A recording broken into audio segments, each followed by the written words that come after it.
idea, it's not a human cut of the brain, it's a lion's cut of the brain.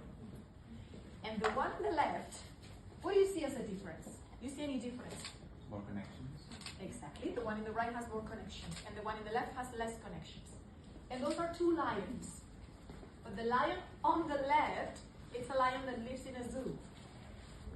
The lion on the right, it's a lion that lives in the wild.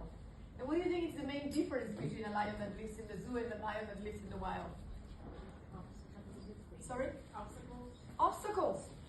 Well, I would say failures because we're on the failure talks, but yes, obstacles. You know, a lion in the zoo, they receive the food, it's already, you know, there. They don't have to hunt. They don't have to fail when they want to, you know, get a gazelle, you know, whatever.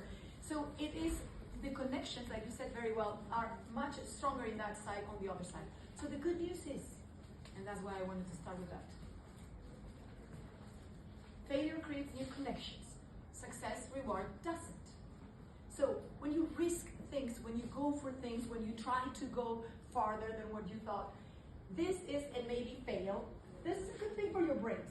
You see, every time you have failed along your life until you got here, that develops your brains.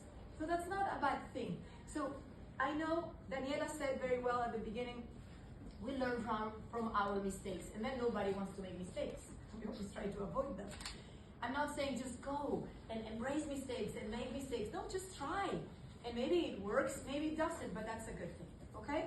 So now, that said, and understanding that failure develops our brains more and the connections between neurons, what I wanted to ask you is, who can define to me, I have obviously the definition of the dictionary, but who could define failure? What would you say it is?